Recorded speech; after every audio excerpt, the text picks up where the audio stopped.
Bharatiya Janata party के प्रमुख नेताओं में से एक साक्षी महाराज, जो कि सांसद भी हैं और उत्तर प्रदेश में प्रमुखता से प्रचार भी कर रहे हैं, इस वक्त न्यूज़ नेशन पर मौजूद हैं। साक्षी महाराज जी, आपका बहुत स्वागत है। आपका बहुत बहुत धन्यवाद। उन्नाव संसदीय क्षेत्र में और सदर विधानसभा में।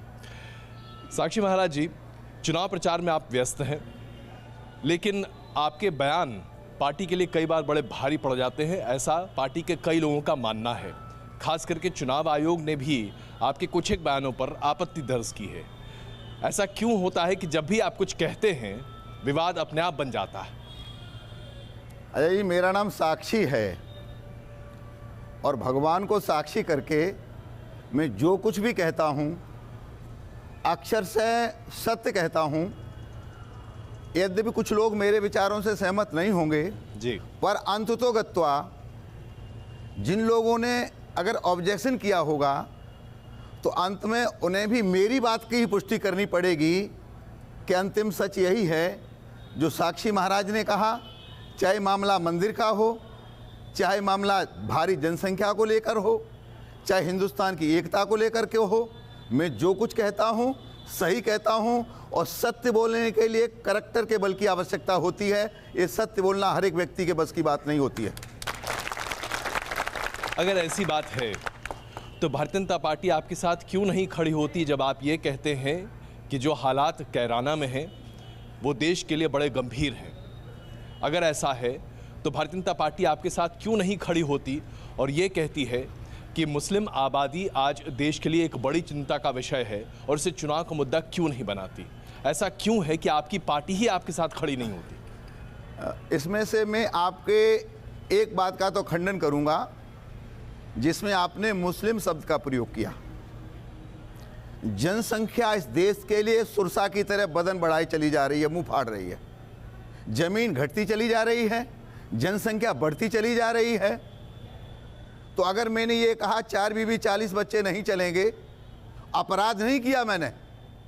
अगर इस देश में जनसंख्या बढ़ रही है, वो लोग चिन्हित करने पड़ेंगे कौन जिम्मेदार है जनसंख्या बढ़ाने के लिए। मेरा अभिप्राय यह है इस देश में जनसंख्या पर कंट्रोल होना चाहिए। मामला चाहे 1 बच्चे का हो, चाहे 2 बच्चे का हो, लेकिन सबके लिए समान रूप से हो। साक्षी महाराज हिंदुस्तान की जनसंख्या के लिए जिम्मेदार नहीं है। हम तो 4 भाई हैं जी, चारों के चारों सन्यासी हैं और हमारे संघ के लाखों लोग अविवाहित होकर के राष्ट्र की सेवा में लगे हुए हैं। तो वो कौन लोग हैं जो जनसंख्या बढ़ाने के लिए जिम्मेदार हैं? मैं फिर इस बात को दोहराना चाहूँगा, इस देश में और कैराना न बने। मेरा स्पष्ट मत है कि भारत विश्व का सबसे बड़ा लोकतांत्रिक देश इसलिए है कि हिंदू बहुल है। अगर हिंदू घटा तो देश बटा, इसलिए ये संतुलन बनाए रखने की आवश्यकता है। लेकिन साक्षी महाराज जी, आप जब कहते हैं 4 बीबियाँ 40 बच्चे, तो जाहिर सी बात है आप एक समुदाय की तरफ इंगित करते हैं और ये बात किसी से समझ के परे नहीं है। तो जाहिर सी बात है जब आप इंगित कर रहे हैं तो सीधे तौर पर कहिए। मैं किसी समुदाय का नाम कहाँ ले रहा हूँ? लालू प्रसाद यादव के 12 बच्चे हैं। क्या 12 बच्चों का युग है आज? तो आप सीधे समुदाय में ले जाते हैं। वो है चोर की दाढ़ी में तिनका। तो जो गलती करते हैं आप वहां ले जाके खड़ा कर देते हैं। मैं तो जनसंख्या नियंत्रण की बात करता हूं। अगर ऐसा है तो फिर इंदिरा गांधी के ज़माने में जब इमरजेंसी थी और नसबंदी लागू करने की बात कही जा रही थी, तब तो आपको इसका समर्थन करना चाहिए। आपकी पार्टी को भी इस बात को लेकर आगे बढ़ना चाहिए। इस बात का तो बड़ा विरोध करते रहे हैं जनसंघ के नेता और उसके अब आज की डेट में भारतीय जनता पार्टी के नेता। तो क्यों इस बात का विरोध पहले और आज उसका समर्थन कर रहे हैं आप? देखिए, आप बात को मोड़ रहे हैं। इमरजेंसी लोकतंत्र के मुंह पर ताला है। इमरजेंसी इस देश में इंदिरा गांधी ने लगाई थी, लोकतंत्र की हत्या की थी और जितने भी बड़े बड़े राष्ट्रभक्त थे सबको जेल के सीखों में बंद कर दिया गया था। तो उस अभिव्यक्ति से इसको मन जोड़िए।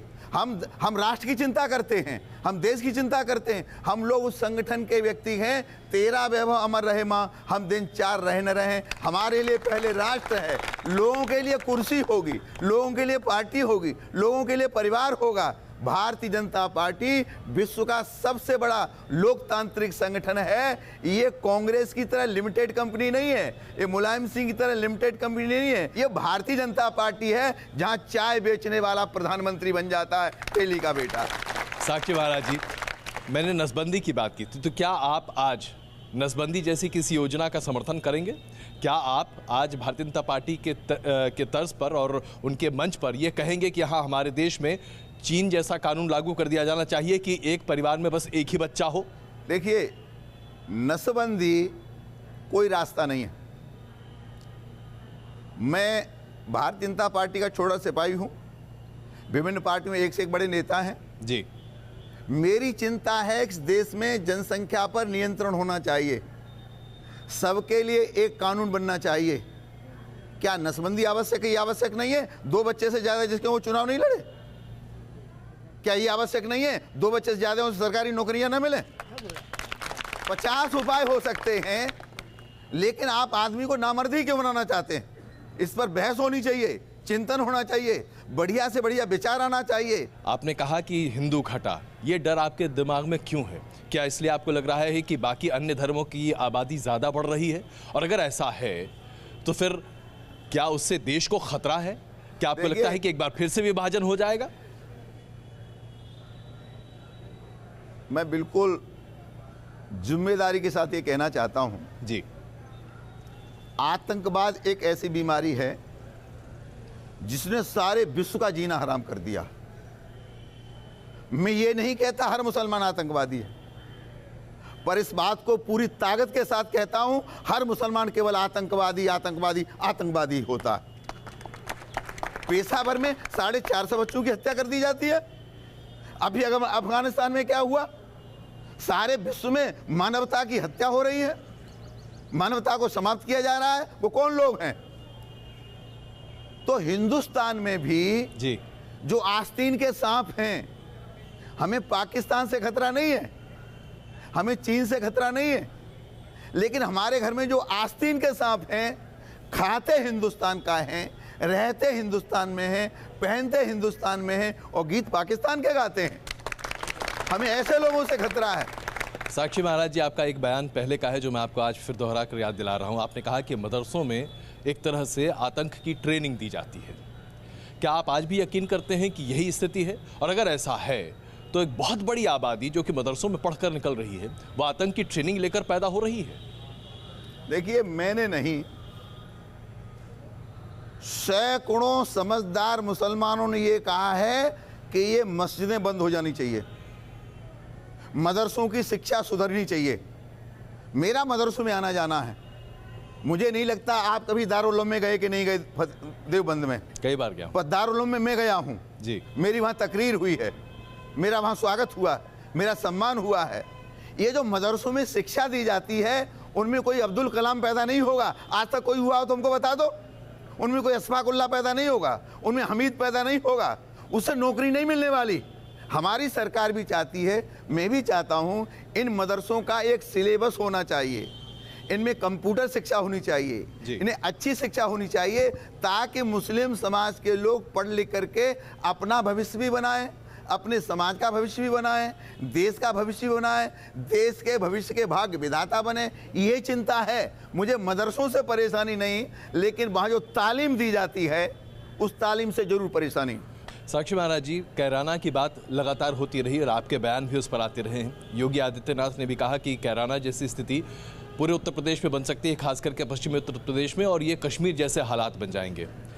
लेकिन उत्तर प्रदेश की सरकार और यहाँ तक कि केंद्रीय गृह मंत्री की तरफ से इस तरह का कोई बयान अभी तक आया नहीं है। क्या ये आप लोग एक हवा खड़ा कर रहे हैं? क्या आप लोगों को डरा रहे हैं, या आप दरअसल संवेदना या चिंता व्यक्त कर रहे हैं? आपको कांधला का पलायन नहीं दिखाई देता, आपको कैराना का पलायन नहीं दिखाई देता, और इसी कांग्रेस शासन में हजारों कश्मीरी पंडितों को कश्मीर से निकाल दिया गया, आज तक स्थापित नहीं हुए। वो पलायन आपको नहीं दिखाई देता। जब अकरुद्दीन ओवैसी जैसा कोई गद्दार व्यक्ति ये कहता है 15 मिनट के लिए पुलिस पीएससी को हटा लो, हम 100 करोड़ हिंदुओं का कत्लेआम कर देंगे, तो आपको वो बोल अच्छे लगते हैं। साक्षी महाराज बोलते हैं तो विवादित लगते हैं। जब आजम खां ये कहता है भारत माता डायन है तो उसके बोल आपको अच्छे लगते हैं। जब आजम खां ये कहता है मुलायम सिंह के जन्मदिन के लिए दाऊद का पैसा है, आतंकियों का पैसा है, विदेश से पैसा आ रहा है, तो वो आपको विवादित नहीं दिखाई दे रहा। पर साक्षी महाराज जब सत्य वचन बोलते हैं, शास्त्रीय वचन बोलते हैं, राष्ट्रीय वचन बोलते हैं, तो जरूर उसकी बोली लगाई जाती है कि साक्षी महाराज ने फिर जहर उगला, साक्षी महाराज ने फिर दिए विवादित बयान। अब मैं सच बोलने का आदी हूँ, सच बोलता ही रहूंगा। राम मंदिर का निर्माण का मुद्दा सुप्रीम कोर्ट के सामने लंबित है और जब तक इस पर फैसला नहीं आ जाता कोई भी कार्रवाई नहीं हो सकती। फिर भी राम मंदिर वहीं बनाएंगे, इसके नारे बार बार गूंजते हैं और खास करके आपके बोल कुछ ज्यादा ही आपके विरोधी आपके सामने रखते हैं। ऐसा क्यों? देखिए 2014 के चुनाव में जब हम आए थे जी, तो भारतीय जनता पार्टी के घोषणा पत्र में राम मंदिर का निर्माण था। जब मैं बोला तब किसने क्या कहा मैं नहीं जानता, लेकिन आज 2017 के चुनाव में जब हम गए हैं तब भी हमारे घोषणा पत्र में राम मंदिर है। अगर अयोध्या में प्रभु श्री राम का मंदिर नहीं बनेगा तो मक्का में तो नहीं बनेगा। हम मक्का तो नहीं मांग रहे, हम मक्का नहीं मांग रहे, हम मदीना नहीं मांग रहे, हम अपने प्रभु की अयोध्या, उसके लिए भी हमने कहा है, सदा मैंने कहा, जबरदस्ती नहीं जी, जबरदस्ती तो कांग्रेस ने की, कांग्रेस जमाने में हुई थी।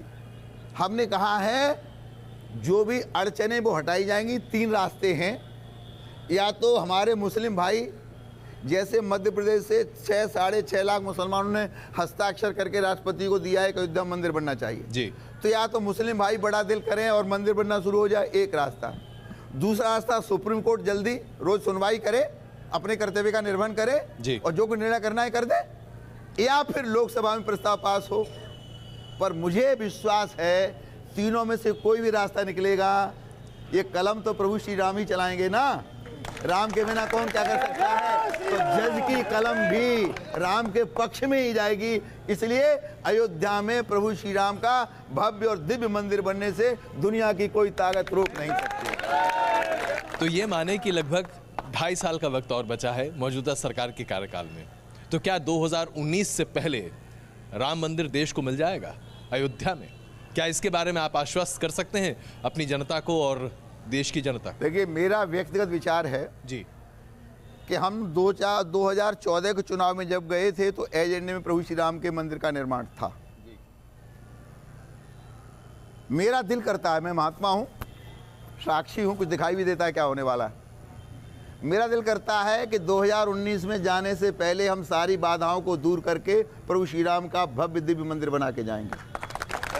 वक्त कम है, सवाल बहुत हैं। एक आखिरी सवाल आपसे लेना चाहता हूं। लोग कहते हैं और खास करके आपके विरोधी कि आप आक्रामक हिंदुत्व के पैरोकार हैं, आप हिंदुत्व को एक मिलिटेंट तौर पर प्रस्तुत करना चाहते हैं। देखिए हिंदुत्व कभी आक्रामक हो ही नहीं सकता। हिंदू कोई धर्म नहीं है, हिंदू एक जीवन पद्धति है। धर्म है सत्य सनातन वैदिक हिंदू धर्म, ये नाम है पूरा। और इस धर्म की कोई डेट ऑफ बर्थ नहीं है, इसलिए कोई खास बात है कि हस्ती मिटती नहीं, हमारी सदियों से रहा है। जाने दुश्मन ये जमाना सारा, हमारा कोई बाल बांका नहीं कर सकता।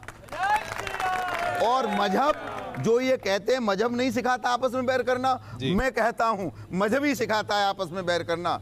मजहब व्यक्ति के द्वारा चलाया जाता है, धर्म शाश्वत होता है, तो धर्म कभी मिट नहीं सकता और मजहब कभी जिंदा रह नहीं सकता। जिसकी डेट ऑफ बर्थ होती है उसकी डेथ की भी डेट होती है। हर एक मजहब की डेट ऑफ बर्थ है, इसलिए डेथ की डेट भी निश्चित होगी। कब होगी मैं नहीं जानता, लेकिन हमारे सत्य सनातन धर्म की कोई डेट ऑफ बर्थ नहीं है, इसीलिए कभी इसकी डेथ हो नहीं सकती। बहुत धन्यवाद न्यूज़ नेशन से बात करने के लिए और हमारी शुभकामनाएं इस चुनाव प्रचार के लिए। अपनी पार्टी की तरफ से, अपनी तरफ से और अपने उन्नाव लोकसभा की तरफ से, सदर विधानसभा की तरफ से, अपने विधायक पंकज गुप्ता जी की तरफ से आपका, आपके चैनल का बहुत बहुत धन्यवाद करता हूं। और आपका चैनल समय समय पर सही समाज का मार्गदर्शन करता है। और यहाँ भी जब भी उन्नाव में घटना घटी है, चाहे वो लाशों की बात हो चाहे कोई भी हो, आपके चुनाव ने आपके चैनल ने पूरी ताकत से हर एक मुद्दे को उठाने का प्रयास किया है। मैं समझता हूँ किसी विरोध की परवाह किए आपको भी सत्य को प्रकट करना ही चाहिए। आपका बहुत बहुत धन्यवाद। धन्यवाद।